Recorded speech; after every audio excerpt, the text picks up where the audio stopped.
नमस्कार, मैं हूं सईद अनवर और आज हम आपको लेकर आए हैं भागलपुर के आसानंदपुर की ऐतिहासिक खानका में जो सूफी परंपरा, आध्यात्मिक विरासत और इंसानियत के पैगाम की गवाह रही है। और ये 16वीं शताब्दी के पाए के बुजुर्ग इराक की राजधानी बगदाद पीरन शाह बंदगी बगदाद से चलकर भागलपुर के आसानंदपुर में 1528 ईस्वी में आए और यहीं पर उन्होंने सुहरावर्दी संप्रदाय सेक्ट की नींव रखी। आज हम इसके इतिहास के विषय में थोड़ा सा रोशनी डाल देते हैं। आईन अकबरी जो अबुल फजल कृत है उसमें 14 सूफी सिलसिलों का जिक्र किया गया है, जिसमें एक सुहरावर्दी संप्रदाय भी था, सेक्ट भी था। और ये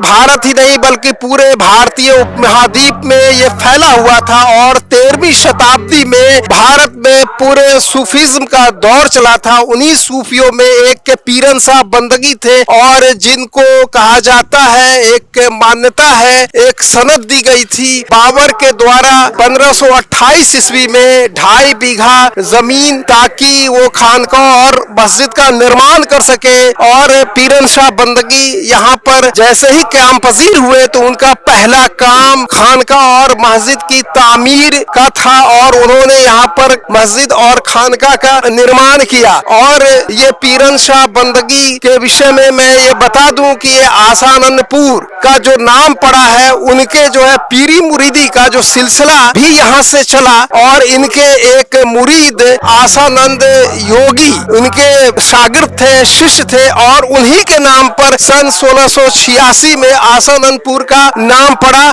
ये अभी जो आप देख सकते हैं खानका, मस्जिद और पूरे इस परिसर का एक लंबे चौड़े क्षेत्र में ये फैला हुआ है और इसका इतिहास बहुत ही समृद्ध रहा है। ये 1528 से लेकर के आज 2026 तक ये बिल्कुल ये अपने वजूद में खड़ा हुआ है और निरंतर यहाँ ये जो सूफीज्म का जो संदेश जो है देश दुनिया में फैलाने का यहाँ पर काम होता रहता है। यहाँ पर तमाम जगहों से लोग जो अकीदत से यहाँ पर आते हैं, दुआएं करते हैं और अपनी मुरादें जो पूरी करके ले जाते हैं। और यहाँ पर मैं बता दूं कि जो पीरन शाह बंदगी रहमतुल्लाह थे, वो हजरत अली जो इस्लाम के चौथे खलीफा थे, उनके 17वें वंशज या नस्ल से आते थे। तब से लेकर के ये अब तक लगातार ये चल रहा है। और अभी जो वर्तमान में सज्जादा गद्दी नसी है हजरत गुलाम बंदगी साहब, ये अभी इसके देख रेख कर रहे हैं, यहाँ के मुतवल्ली हैं। और मैं ये बता दूं कि इस खानका का बहुत ही लंबा चौड़ा इतिहास रहा है। यहाँ तक मैं बता दूं कि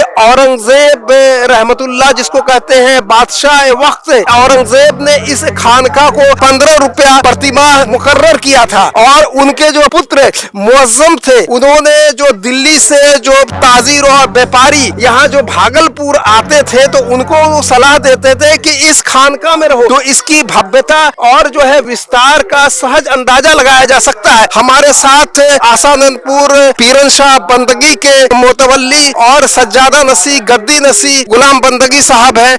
आसानंदपुर का पीरन शाह बंदगी का इतिहास क्या रहा है, इसको बताइए आप। 1528 से हजरत सुल्तान पीरन शाह बंदगी अलैहिर्रहमा भागलपुर तशरीफ लाए और उसी दौर में बाबर का भी पहला कदम शहंशाह हिंदुस्तान का भागलपुर में पड़ा। और उसके बाद इन्हें 80 बीघा जमीन दान में दी गई। सबसे पहले शाहजहां ने दिया, बादशाह शाहजहां ने 80 बीघा जमीन दान में दिया। और वो दान में ज़मीन देने वाली जिन पर के बहुत सारे मुसलमानों को अलॉट किया गया आबादी के लिए, नया रमना बाग दिया गया, तिलकपुर है, इस तरह से मुसलमानों को दी गई। 2.5 बीघा जमीन जो अभी मस्जिद के अंदर है, दरगाह मस्जिद खानका के कंपाउंड में है, उसमें बहुत सारे लोगों का कब्जा है। पीरन शाह का इतिहास और तारीख हमारे दर्शकों को बताइए। पीरन शाह बंदगी अलैहिर्रहमा 1528 में आए और 1528 के बाद आप 1529 में आप दुनिया से रुखसत हो गए। उनके लड़का शाहताज मोहम्मद फिर गद्दी नशीन हुए और गद्दी अच्छी तरह से परवान चढ़ी और आहिस्ता आहिस्ता औरंगजेब आए, शाहजहां आए, बादशाह आजम आए, इसी तरह से मुगल काल के मोहम्मद शाह रंगीले भी आए, बहुत सारे लोग आए, बहादुर शाह जफर भी आए। और उन तमाम लोग यहाँ अकीदत मंदाना अंदाज में आए और जो लोग आए उन्होंने नजराने अकीदत माल के शक्ल में, जमीन के शक्ल में देते रहे। निजामुद्दीन चरमपोश अलैहिर्रहमा ने इसको वक्फ किया और वक्फ करने वाला निजामुद्दीन चरमपोश रहमतुल्लाह अलैह थे, जो हजरत सुल्तान पीरन शाह बंदगी के पोता थे। और फिर उसके बाद 1804 में तौलियतनामा लिखी गई, उन्हीं के फिर निजामुद्दीन चरमपोश रहमतुल्लाह अलैह के पोता, ये पीरन शाह बंदगी के पोता थे, और ये मोइजुद्दीन ये निजामुद्दीन चरमपोश के पोता थे, जिन्होंने 1804 में तौलियतनामा किया। तौलियतनामा करने के बाद सज्जादा नशी क्या क्या वर्क करेंगे, क्या क्या तौलियतनामा दिशा निर्देश जिसको बोलते हैं, दिशा निर्देश उनको दिया गया, और क्या करना है क्या नहीं करना है उस तौलियतनामे पर लिखा हुआ है। और उसमें ये कहा गया है कि यहाँ खानकाह में हिंदू, मुस्लिम, सिख, ईसाई जितने भी धर्म के लोग आए उनको वेलकम करें, उनको स्वागत करें और उनका सही से उपचार करें, उनको खाने पीने का, रहने सहने का बंदोबस्त करें। ये सब दस्तावेज आज आपके पास सुरक्षित है? सुरक्षित है, सारी चीजें सुरक्षित हैं। और उसके बाद जो उनको दिया गया वो दस्तावेज मेरे पास सुरक्षित है। और फिर उसके बाद सज्जादा नशी, उसमें ये साफ लिखा गया कि हमेशा खानदान के लोग ही इसमें सज्जादा नशी होंगे। आप कितने में सज्जादा नशी है? 17वां पुष्ट है ये। आप 17 में हैं? हाँ, 17वां पुष्ट है सज्जादा नशी का। तो अब ये सज्जादा नशी का 17वां पुष्ट है। और इससे पहले शाह तैयब हुसैन थे मेरे वालिद, उससे पहले मेरे दादा अबू सईद थे, उससे पहले मेरे परदादा शाह मेहदी हुसैन थे, उससे पहले अब्दुल वहाब थे, उससे बाद मोइजुद्दीन थे, उसके बाद शाह मोइजुद्दीन अर्जा थे।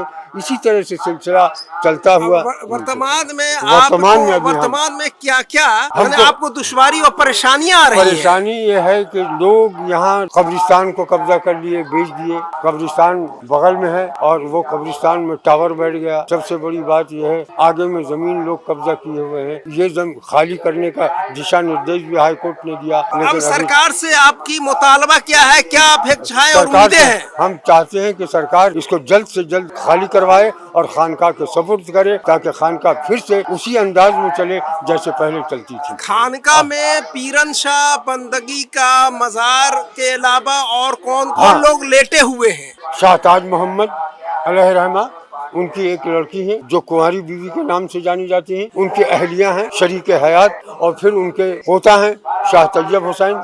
फिर इसी तरह से सिलसिलेवार वहाँ कम से कम 19 कब्रें हैं मजार शरीफ। और आप भारत जब आजाद हुआ तो यहाँ पर किसने यहाँ पर जो है डॉक्टर राजेंद्र प्रसाद, यहाँ जो सबसे पहले 1952 में डॉक्टर राजेंद्र प्रसाद जी जो गणतंत्र के प्रथम राष्ट्रपति, उनके द्वारा यहाँ पर क्या दिया गया? उनके द्वारा हमें भारत सरकार ने हमें 874 रुपया 27 पैसा उस वक्त से आज तक दे रही है। उस वक्त से आज तक देते आ रही है, ये सिलसिला कायम है? कायम है और हमेशा कायम रहेगा। और आपने ये नहीं बताया औरंगजेब जो 15 रुपया महीना इसको इस खानका को जो दिया था, तो वो क्या आज भी? नहीं, आज वो नहीं। 874 रुपया 27 पैसा कर। अच्छा, यहाँ पर कौन कौन अजीम शख्सियत का पदार्पण हुआ? बोलिए। जब से भारत आजाद हुई है, अर्ल माउंटबेटन यहाँ है। अर्ल माउंटबेटन जो पहला वाइसराय था, लॉर्ड माउंटबेटन पहले वाइसराय, वो भी आए। और फिर यहाँ जवाहरलाल नेहरू जी भी आए। फिर डॉक्टर राजेंद्र प्रसाद खुद तशरीफ फरमाए, president of India, first president of India, वो भी तशरीफ लाए 1952 में। और यहीं से फिर वो संडिस कंपाउंड में पहला भाषण दिया है। अच्छा, जो गए यहाँ से पहले मजार पर जो है शरीक हुए, यहाँ पर यहाँ उसके बाद गए। और खुद शाह तैयब हुसैन जो सज्जादा नशी थे, वो कांग्रेस के सुप्रीम लीडर थे, आजादी के बहुत कर्मठ लीडर थे, और उन्होंने भारत की आजादी के लिए पीरन शाह बंदगी के तहत इस वक्त में कुल कितनी जमीनें हैं? 80 बीघा जमीन है यहाँ। वर्तमान में अभी कितनी जमीनें? अभी 2.5 बीघा जमीन है जो आप देख रहे हैं बची हुई है, सब पे लोगों का कब्जा। तो जैसा मैंने बताया कि बाबर ने 2.5 बीघा खानका और मस्जिद निर्माण के लिए दिया था, तो क्या वही बचा हुआ है? वही बचा, उस पर भी लोगों का कब्जा है, देखते हैं गाड़ी उड़ी लगी। तो 80 बीघा में सिर्फ अब जो है 2.5 बीघा ही रह गया। 2.5 बीघा से रह गया, लेकिन उसमें भी कब्जा है लोगों। ये वक्फ संख्या कौन सा? 1040 है। 1040। तो आप वक्फ के द्वारा चुने गए हैं, मनोनीत निर्मित किए गए हैं या? नहीं नहीं नहीं, हम सज्जादा हैं बाई कोर्ट, हमको कोर्ट ने बनाया है। 1804 में हमारा तौलियतनामा आया है कोर्ट के अंदर, अदालत दीवानी में। 1926 में जज का जजमेंट है, उस जजमेंट के तहत हम सज्जादा नशीं हैं। यहाँ पर उर्स वगैरह भी हजरत का कौन से महीने में उर्स होता है? जमादी उसानी की 29 तारीख को। तो कहाँ कहाँ से लोग आते हैं उस उर्स? बंगाल से आते हैं, बिहार से आते हैं, उड़ीसा से आते हैं, हर तरह से लोग, उत्तर प्रदेश से आते हैं, बनारस से आते हैं। तो इस खानका को रखरखाव के लिए कहाँ से धन आता है? देखिए, धन तो हमको ये है कि जितने भी मुरीदान हैं वो जो आते हैं तो जाहिर सी बात है कि देते हैं, खानका चलती है। ऐसा तो नहीं है कि खानका को पैसा नहीं आता है, लेकिन उतने ही आता है जितना कि खानका चल सके। कोई जरूरी नहीं है। अब हालात कोविड के बाद तो बहुत खराब है, इधर तो आप जान ही रहे हैं कि देश संकट से जूझ रहा है। तो ये इतना कदीमी ये पीरन साहब बंदगी रहमतुल्लाह का ये खानका है, तो इसके संरक्षण की दिशा में क्या पहल आप जो है कर रहे हैं या सरकार से? देखिए, हमने सरकार से मुतालबा किया था तो खाली करने का आदेश हुआ है और हमको हाईकोर्ट ने लिख के दिया था कि सीओ को दीजिए। अभी हम सीओ को दिए हुए हैं, सीओ भी कोई अभी सुनवाई नहीं कर रहे। अच्छा, ऐसा कहा जाता है कि पीरन शाह बंदगी रहमतुल्लाह ये इराक के बगदाद से आए थे और इनके वालिद मोहतरम क्या इराक के बादशाह थे, इराक के सैयद शाह हसामुद्दीन इराक के बादशाह थे। इन्होंने यही शादी वगैरह किया? नहीं, इन्होंने बादशाहत को ठुकरा दिया, ताज तख्त सबको छोड़ दिया और फकीरी में उतर गए और हजरत मंजन शाह के साथ ये चले आए दिल्ली। शाह निजामुद्दीन के आस्थाने में काफी दिन रहे और उसके बाद फिर वहाँ से बिहार शरीफ आए, बिहार शरीफ से भागलपुर आए, जहाँ उनको एक अब काफी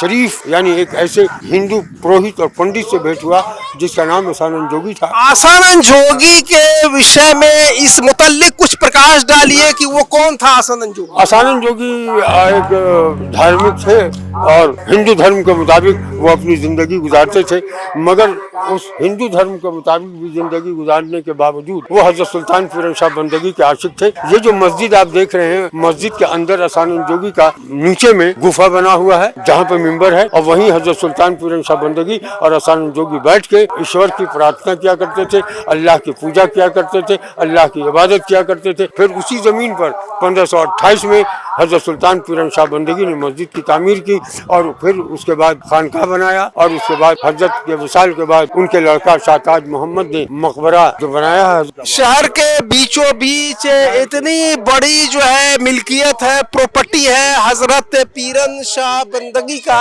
इसको लेकर के बहुत सारे लोगों का गिद्ध दृष्टि भी लगा रहता होगा। तो किस तरह से आपको परेशानी होती है? परेशानी ये होती है कि इस खानका में कुछ लोगों ने गलत तरीके से चंदे का रसीद छपाया और लोग चंदा भी करते हैं। अगले जुमा में हमने ऐलान किया था कि आप ऐसे चंदाखोरों को चंदा मत दीजिए, क्योंकि ये लोग चंदा खा रहे हैं, चंदा करके हराम की कमाई कर रहे हैं। ये ऐसे चंदाखोरों को चंदा देना, सार्वजनिक आपने घोषणा की कि ऐसे चंदा लेने वालों को आप चंदा न दे और आप इस ये भी 1528 की ये तामीर है ये मस्जिद। 1528 का खानका है और 1528 से आज तक कंटिन्यूअस उर्स होता है हजरत सुल्तान पीरन शाह बंदगी का और आलीशान तरीके से होता है। तो ये पीरन शाह बंदगी का जो मजार यहाँ पर अवस्थित है, तो क्या दोनों कौम के लोग यहाँ पर आते हैं? हाँ, हिंदू मुसलमान। सबसे बड़ी बात तो ये है कि ये आप जान लें कि परवत्ती से चादर आती है, जो हमारे हिंदू भाई हैं वो चादर लेके आते हैं। बूढ़ानाथ मंदिर से चादर आती है, वो चादर लेके आते हैं और सिख भाई जो घर बचा हुआ है वो भी चादर लेके आते हैं और मुसलमान भी अपनी यानी कि ये पीरन शाह बंदगी का खानका सिर्फ इबादत का केंद्र ही नहीं बल्कि जरूरतमंदों की सहायता और मानवता की सेवा में भी लगातार कार्यरत है। और सबसे बड़ी बात यह है कि यहाँ जब उर्स होता है तो परमिशन डीएम की होती है और भारत सरकार की तरफ से चादर मिलता है, चादर पेश होता है। तो ये थे हमारे साथ सज्जादा नसीर गुलाम बंदगी साहब, जिन्होंने बड़े बेबाकी और बेलौस तरीके से पीरन शाह बंदगी के इतिहास से लेकर के वर्तमान स्थिति तक के किस तरह से दुश्वारियां इनके सामने रूबरू हो रहा है उसको लेकर इन्होंने पूरी बात को बताया।